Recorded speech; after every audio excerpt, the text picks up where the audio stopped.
Graça e paz, amados de Deus, estamos aí para mais um vídeo. Você está onde? No Point Teológico, o seu canal de teologia, ok? E você que não é inscrito no nosso canal, não deixe de se inscrever. Ative aí os sininhos das notificações, se inscreva, dê o seu like, não esqueça de no final comentar, ok? Para engajarmos o canal. Já falei em outro vídeo, repito aqui, 62% das pessoas que assistem meus vídeos não são inscritos no meu canal, elas assistem e não se inscrevem. Consome o conteúdo, é abençoada, mas não se inscreve. Não faça parte desses 62%, também. Se inscreva e abençoe o nosso canal em nome de Jesus. E a dica de hoje, ó, é esta obra aqui, ó. Jesus, que lindo, que maravilha, que camalhaço. Olha, comentário do uso do Antigo Testamento no Novo Testamento. Uma obra, assim, diferente, né? Sensacional. Temos aqui o Carson envolvido. E o Bale, não é isso? Bial, nome diferente, né? Bial e o Carson, aí dois teólogos de renome, de respeito. Esta obra aqui da editora Vida Nova, meu irmão, com mais de 1415 páginas. Diz aqui, ó, na contracapa, olha a capa dura. Maravilha. Um exame aprofundado das citações, das alusões e dos ecos do Antigo Testamento presente de Mateus e Apocalipse. Eu acredito que se você lê de capa a capa uma obra dessa, você fica fera. Você não vai ter mais dificuldade de você olhar para o Novo Testamento e fazer o link imediatamente dos textos, né, que tem essa dependência muitas vezes literária do Antigo Testamento, né?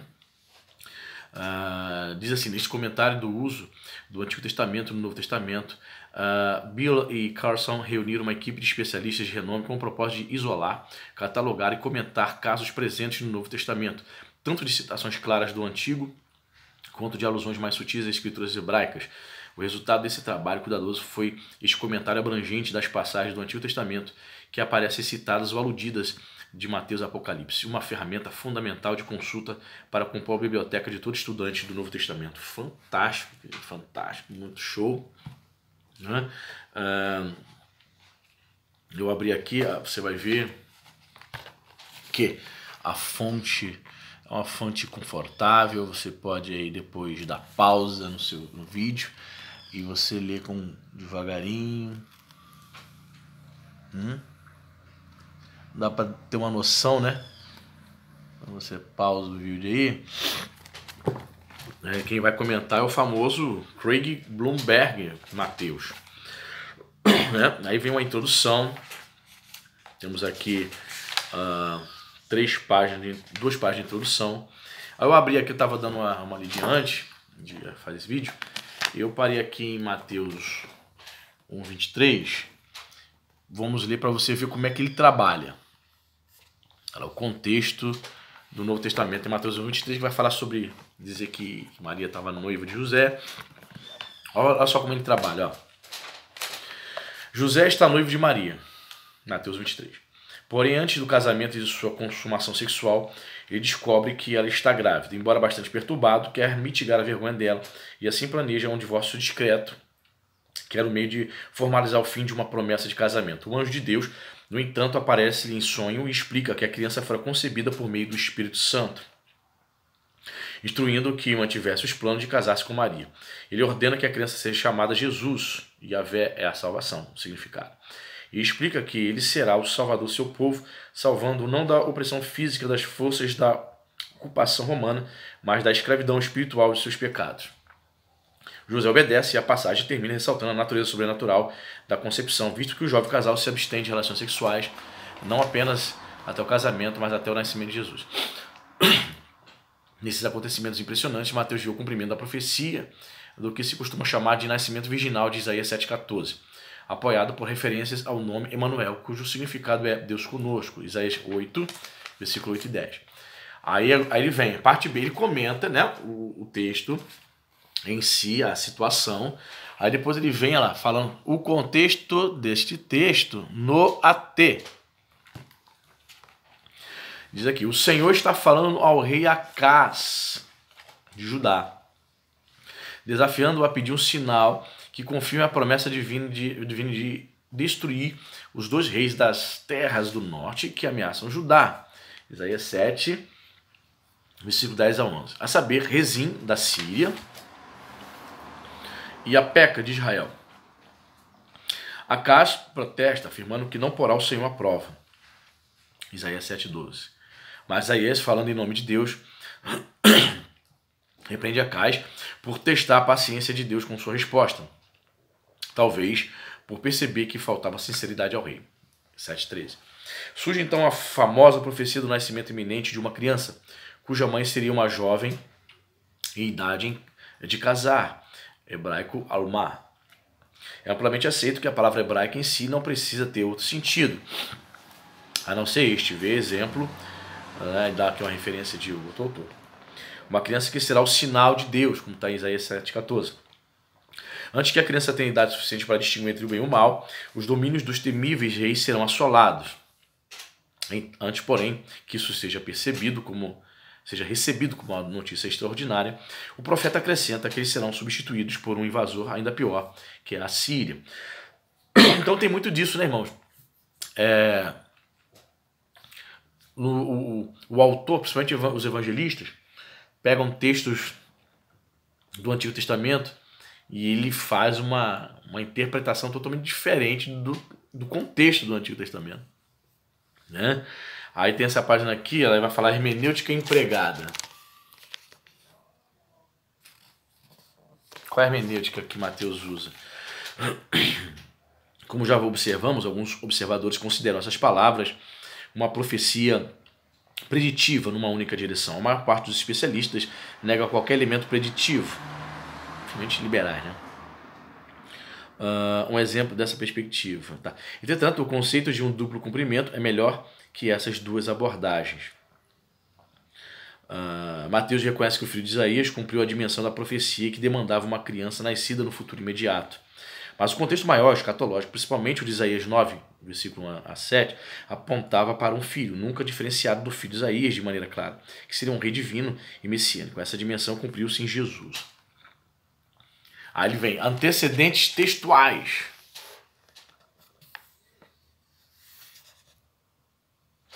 Ele vai dizer o seguinte: o texto massorético acompanha a Septuaginta. E Mateus, na primeira frase, a virgem engravidará e dará à luz um filho. Em seguida, o texto massorético traz, ela o chamará.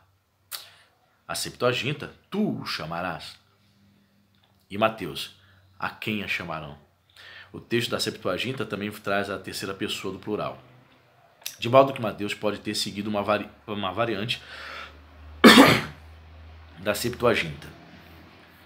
Outra hipótese é que a redação pode refletir uma forma do grego com influência semítica, em que a terceira pessoa do plural equivale mais ou menos à forma passiva. Algo como seu nome será chamado. Como o eles de Mateus é uma clara referência ao povo, cujos pecados Jesus havia de perdoar, talvez seja ainda mais provável que a mudança seja uma simples paráfrase de Mateus, com o propósito de adequar a citação ao novo contexto. Brown observa que essa é a explicação mais aceita. De respeito, hein? Vai escrevendo aí nos comentários aí o que você acha dessa obra, se você tem, se está no seu radar, adquirir. Eu recomendo, irmão, Vida Nova está de parabéns. Uma obra diferente aí. Ele vai fazer essa aplicação direta, né? O comentário do uso do Antigo Testamento no Novo.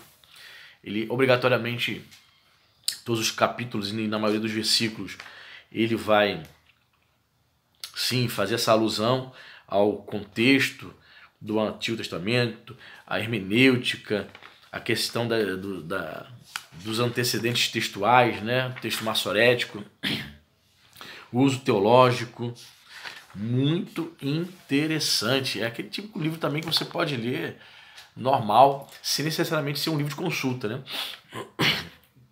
Muita gente compra esses livros de 1.500, 1.200 páginas e fica muito de enfeite na estante, né? Só para consultas raras. Mas eu aconselho você a pegar obras como essa assim e colocar o propósito de ler tudo. Você se tornará um teólogo enciclopédico, um estudante enciclopédico, certo? Separei também aqui o prólogo de João. Já falei para vocês aqui em outros vídeos. Todas as vezes que eu pego um comentário bíblico, um livro de estudo, uma das primeiras notas explicativas que eu pego para olhar, para consultar, é o prólogo de João. Por que, pastor? O senhor sempre gosta de usar o prólogo de João para conferir logo de cara? Ali eu tenho uma noção se o autor é um cara que estuda outros tipos de literatura, certo? Se tem noções de filosofia. Por quê? Porque o termo logos é um termo oriundo da filosofia grega, certo?